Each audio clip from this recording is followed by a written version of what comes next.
کا سوال، اگر روزے دار اپنے روزے کو کسی حلال یا حرام کام کے ذریعے سے توڑے تو اس کا کفارہ کیا ہے؟ اگر روزے دار اپنے روزے کو کسی حلال چیز سے توڑتا ہے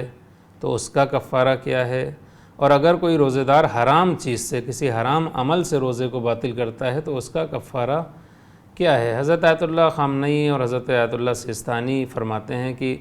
حلال یا حرام چیزوں سے روزہ توڑنے والوں کے کفارے میں کوئی فرق نہیں ہے، چاہے انسان حلال چیز سے توڑے تب بھی اس پہ کفارہ وہی واجب ہوگا، اور حرام چیز سے توڑے تب بھی وہی کفارہ اس پر واجب ہوگا۔ حضرت آیت اللہ خامنئی فرماتے ہیں اگرچہ حرام سے روزہ توڑنے والے کے لیے احتیاط مستحب یہ ہے کہ کفارہ جم ادا کرے، یعنی ایک غلام آزاد کرے،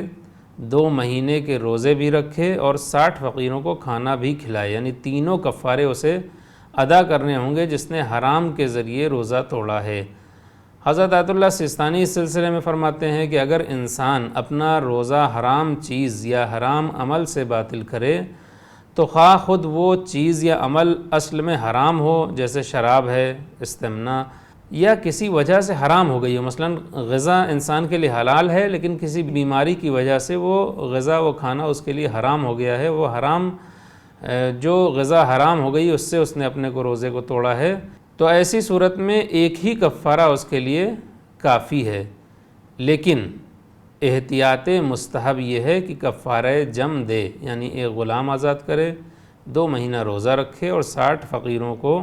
ایک مد طعام، گیہوں جو روٹی یا اس جیسی چیز دے۔ اگر روزے دار کے لیے ان تینوں کاموں میں سے کوئی بھی کام ممکن نہ ہو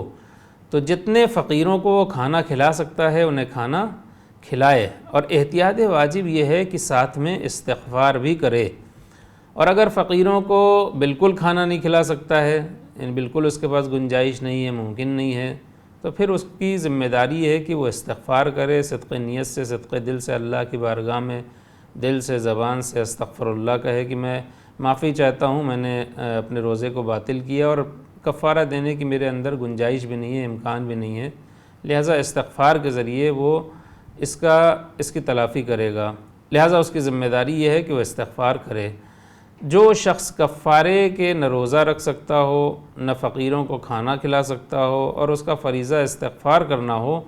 تو اگر وہ بعد میں روزہ رکھنے یا غریبوں کو کھانا کھلانے کے لائق ہو جائے، یعنی آج اس کے لیے روزہ رکھنا بھی ممکن ہو گیا اور فقیروں کو کھانا کھلانا بھی ممکن ہو گیا، تو حضرت آیت اللہ خامنئی فرماتے ہیں کہ اس کے لیے ایسا کرنا ضروری نہیں ہے کہ وہ دوبارہ روزہ رکھے یا فقیروں کو کھانا کھلائے، اگرچہ ایسا کرنا احتیاط مستحب ہے۔ حضرت آیت اللہ سیستانی بھی اس سلسلے میں یہی فرماتے ہیں کہ اگر کسی کے لیے ممکن نہیں ہے کہ وہ روزہ رکھے کفارے کا